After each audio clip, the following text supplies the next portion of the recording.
ನಮಸ್ಕಾರ, ನೀವು ನೋಡ್ತಾ ಇದ್ದೀರಾ ಸುಮನ್ ಟಿವಿ ಕನ್ನಡ. ನಾನು ಮಹೇಶ್. ವೀಕ್ಷಕರೇ, ಸಿದ್ದರಾಮಯ್ಯನವರು 17ನೇ ಬಜೆಟನ್ನು ಮಂಡಿಸಿದ್ದಾರೆ.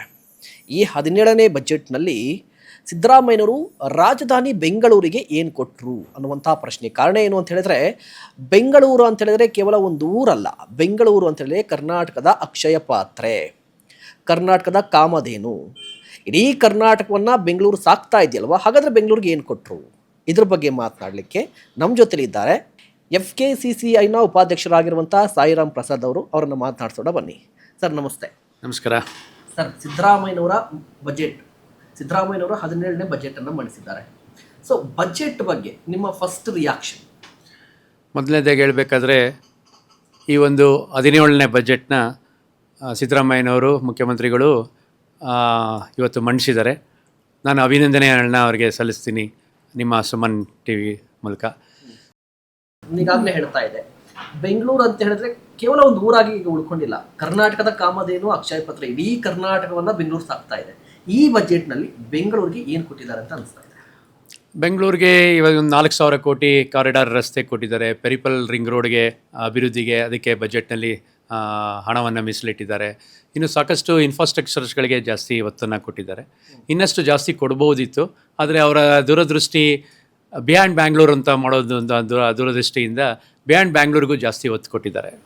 ಓಕೆ ಸರ್, ಇದು ಇನ್ನು APMC ಮತ್ತು ಉದ್ಯಮ ಅಂದರೆ ಹೊಸದಾಗಿ ಬರುವಂತಹ ಉದ್ಯಮೆದಾರರಿಗೆ ಮತ್ತು ನಿಮಗೆ ಏನು ಅನಿಸ್ತಾ ಇದೆ? ಹೊಸದಾಗಿ ಬರುವಂಥ ಉದ್ಯಮದಾರರಿಗೆ ಒಂದು ಸ್ಕಿಲ್ ಟ್ರೈನಿಂಗ್ ಪ್ರೋಗ್ರಾಮ್ಸ್ಗಳಿಗೆ ಜಾಗಗಳನ್ನ ಕೊಟ್ಟಿದ್ದಾರೆ. ಮತ್ತು ಮೈಸೂರಿನ ಅಭಿವೃದ್ಧಿಗೆ ಜಾಸ್ತಿ ಒತ್ತು ಕೊಟ್ಟಿದ್ದಾರೆ.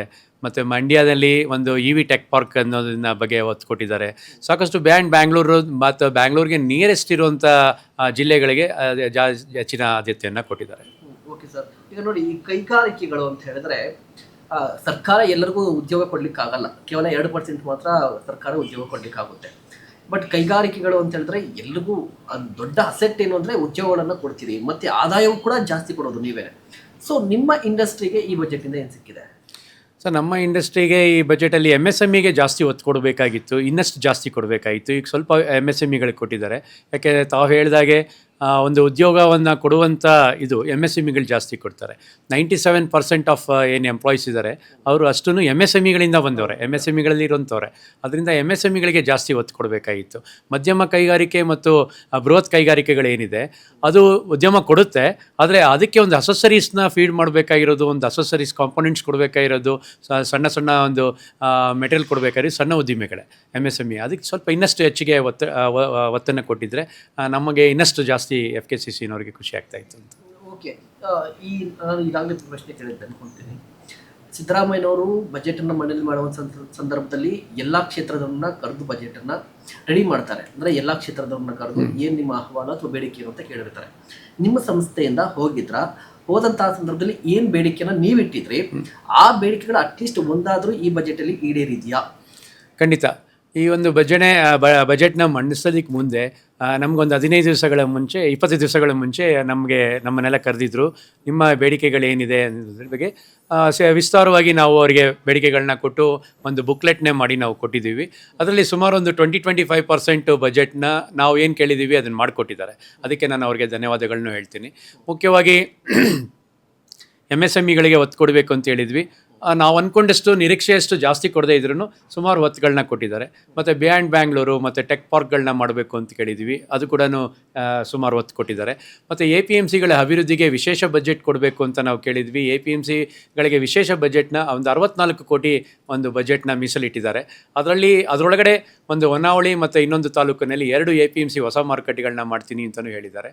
ಮತ್ತು ನಾವು ಡಿಜಿಟಲೈಸೇಷನ್ ಮಾಡಬೇಕು, ಯಾಕೆಂದರೆ ಹಳೆಯ ಕಾಲದ ಅಕೌಂಟ್ ಪದ್ಧತಿನ ಹೋಗಲಿ ಡಿಜಿಟಲೈಸೇಷನ್ ಮಾಡಿಕೊಡಿ ನಮಗೆ ಅಂತೇಳಿ ಕೇಳಿದ್ವಿ. ಅದಕ್ಕೆ 10 ಕೋಟಿ ಮೀಸಲಿಟ್ಟಿದ್ದಾರೆ.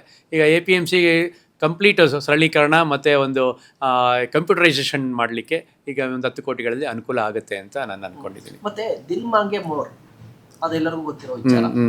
ಈಗ ಈ ಬಜೆಟಲ್ಲಿ ಇನ್ನೂ ಏನಾಗಬೇಕಿತ್ತು ನಿಮಗೆ? ಸರ್, ಈ ಬಜೆಟ್ನಲ್ಲಿ ಇನ್ನಷ್ಟು ಜಾಸ್ತಿ ಒಂದು ಈಸಿ ಟು ಬಿಸ್ನೆಸ್ ಏನಿದೆ, ಈಸಿ ಟು ಬಿಸ್ನೆಸ್ಗೆ ಜಾಸ್ತಿ ಒತ್ತನ್ನು ಕೊಡಬೇಕಾಗಿತ್ತು. ಮತ್ತು MSMEಗಳಿಗೆ ಪಾಲಿಸಿ ಅದು ಕೇಂದ್ರ ಸರ್ಕಾರದವ್ರು ಮಾಡ್ತೀನಿ ಅಂತ ಹೇಳಿದ್ದಾರೆ. ಏನಂದರೆ MSMEಗೆ ಸಪ್ರೇಟ್ ಪಾಲಿಸಿ ಕೇಳ್ತಾ ಇದ್ವಿ ನಾವು. ಲಾಸ್ಟ್ ಇಯರು ಕೇಳಿದ್ದೀವಿ, ಈ ವರ್ಷವೂ ಕೇಳಿದ್ದೀವಿ. ಯಾಕೆಂದರೆ ಬೃಹತ್ ಕೈಗಾರಿಕೆ, ಮಧ್ಯಮ ಕೈಗಾರಿಕೆ ಮತ್ತು ಮೈಕ್ರೋ ಏನಿದೆ ಇಂಡಸ್ಟ್ರೀಸ್ ಇದೆ ಅವ್ರಿಗೆಲ್ಲರಿಗೂ ಆಲ್ಮೋಸ್ಟ್ ಎಲ್ಲ ಒಂದೇ ಇದ್ರ ರೇಷ್ಯೂನಲ್ಲಿ ನೋಡ್ತಾ ಇದ್ದಾರೆ. ಅದರಿಂದ ನಮಗೆ MSMEಗಳಿಗೆ ಸಪ್ರೇಟ್ ಪಾಲಿಸೀಸ್ ಮಾಡಿದರೆ ಇನ್ನಷ್ಟು MSMEಗಳು ಇಂಪ್ರೂವ್ ಆಗಲಿಕ್ಕೆ ಅನುಕೂಲ ಆಗುತ್ತೆ. Okay sir, thank you so much. ನಮಸ್ಕಾರ. Thank you sir. Thank you. ವೀಕ್ಷಕರೇ, ಕೇಳಿದ್ರಲ್ಲ, ಸಾಯಿರಾಮ್ ಪ್ರಸಾದ್ ಅವರ ಮಾತಿದ್ದಾಗಿತ್ತು. ಇಂತಹ ಮತ್ತಷ್ಟು ಕಂಟೆಂಟ್ಗಾಗಿ ನೋಡ್ತಾ ಇರಿ ಸುಮನ್ ಟಿವಿ ಕನ್ನಡ.